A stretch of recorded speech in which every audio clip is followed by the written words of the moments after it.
Halo internet, saya Tandu Zahar. Gini bro, kalau mahasiswa diam aja, iya siapa lagi yang mau bersuara? Kalau pemerintah main ketok palu seenaknya, bikin kebijakan ngaco di tengah malam, terus kita cuma rebahan nunggu keajaiban, ya udah beres lah. Lo tahu apa yang lebih serem dari penguasa yang otoriter? Rakyat yang apatis. Sejarah udah kasih kita bukti berkali-kali. Mahasiswa tuh nyawanya perubahan sosial dan politik.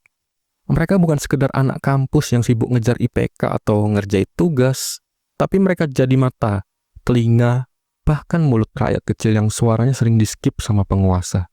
Di video ini, gue mau ngajak lo buat ngobrol serius santai di hati. Karena semua topik punya sisi berarti. Kenapa partisipasi mahasiswa dalam isu sosial politik itu segitu pentingnya? Seberapa besar pengaruh mereka buat ngawal kebijakan pemerintah, dan kita bakal bedah gerakan yang sempat bikin gempar, aksi Indonesia Gelap. Bukti kalau di tengah gelapnya kebijakan, mahasiswa adalah cahaya yang gak gampang dipadamkan. Karena inget coy, kalau kita diem, mereka makin berani. Tapi kalau kita bersuara, mereka jadi mikir dua kali. Oke, kita mulai dari hal mendasar. Apa sih tugas mahasiswa di masyarakat? Banyak yang mikir tugas mahasiswa ya sekedar belajar, lulus, cari kerja. Udah selesai.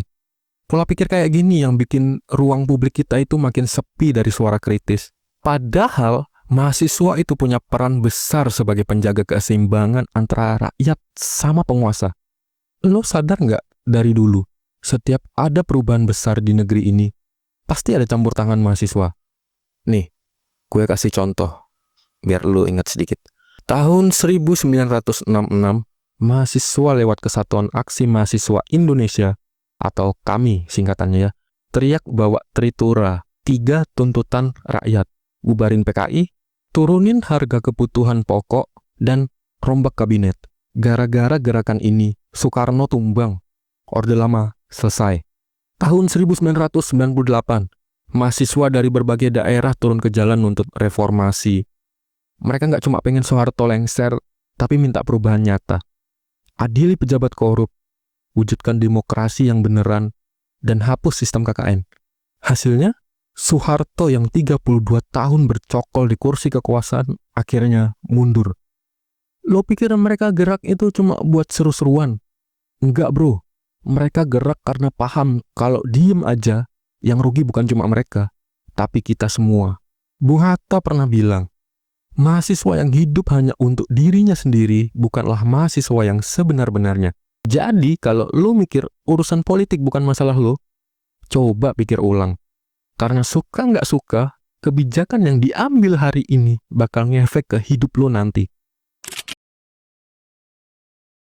Mungkin lo mikir, ya elah gue mahasiswa biasa, suara gue ngefek ke siapa bro? Nah, di situ lo salah. Suara lo penting. Bahkan suara mahasiswa tuh sering jadi mimpi buruk lo buat penguasa. Kenapa? Nih, ada 3 alasannya. Pertama, mahasiswa itu kritis, nggak bisa dibodohin. Di kampus, lo nggak cuma diajarin hafalan, lo diajarin buat mikir, buat nanya. Kenapa begini? Kenapa begitu? Kalau ada kebijakan yang kelihatan manis di luar tapi busuk di dalam, mahasiswa yang pertama kali ngeh dan bersuara. Kedua, bebas dari kepentingan politik praktis. Mahasiswa nggak punya beban politik kayak partai, bro. Mereka tuh nggak ngejar jabatan, nggak peduli cuan. Yang mereka perjuangin ya kebenaran dan keadilan. Suara mereka murni, bukan titipan elit. Yang ketiga, jaringan kuat dan solidaritasnya gila-gilaan. Kalau mahasiswa bergerak, mereka nggak pernah sendiri. Ada solidaritas dari kampus ke kampus, dari daerah ke daerah. Dan di era digital sekarang, satu unggahan di media sosial bisa bikin isu kecil jadi bahan obrolan nasional. Itu kenapa penguasa sering keringetan kalau mahasiswa tuh udah turun ke jalan. Karena mereka tahu, sekali mahasiswa bersatu, sulit buat dibungkam. Nah, lo pasti dengar soal aksi Indonesia Gelap. Ini salah satu gerakan mahasiswa yang paling kreatif, tapi nyentil. Aksi ini lahir dari keresahan banyak orang soal kebijakan-kebijakan ngawur, revisi KUHP yang mengancam kebebasan sipil, Omnibus Law yang lebih nguntungin pengusaha daripada buruh, sampai pelemahan KPK. Yang bikin aksi ini keren, simple tapi dalam. Mahasiswa di berbagai kota serempak nyalain lilin di malam hari di ruang publik. Lilin itu jadi simbol perlawanan damai, bukti bahwa meskipun kebijakan bikin gelap, harapan gak boleh padam. Pesannya jelas, kami gak bakal diam. Kalau lu bikin gelap, kami bakal jadi cahaya. Aksi ini nunjukin bahwa protes gak harus brutal. Kadang simbol sederhana aja bisa lebih kuat daripada orasi yang panjang, bro. Gini ya, kekuasaan tanpa pengawasan itu kayak mobil tanpa rem, bisa nabrak kemana-mana. Dan mahasiswa di sini jadi semacam watchdog, anjing penjaga demokrasi. Contoh nyata, waktu Omnibus Law disahkan diem-diem, kalau nggak ada mahasiswa yang kritis dan angkat suara, banyak orang nggak sadar gimana aturan ini nih ngerugiin hak pekerja dan petani. Tan Malaka pernah bilang, tujuan politik adalah kesejahteraan rakyat, bukan kemakmuran segelintir orang.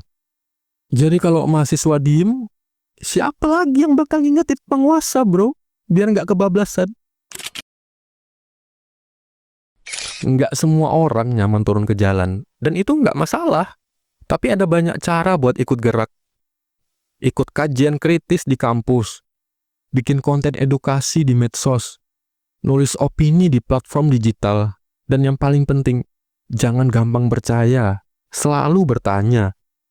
Karena perubahan besar selalu dimulai dari langkah kecil. Jadi bro, partisipasi mahasiswa dalam isu sosial politik itu bukan cuman penting, itu wajib. Kalau lu diem, mereka makin bebas. Ya kalau lu bersuara, lu ikut jaga demokrasi. Nelson Mandela pernah bilang, pendidikan adalah senjata paling ampuh yang bisa kamu gunakan untuk mengubah dunia.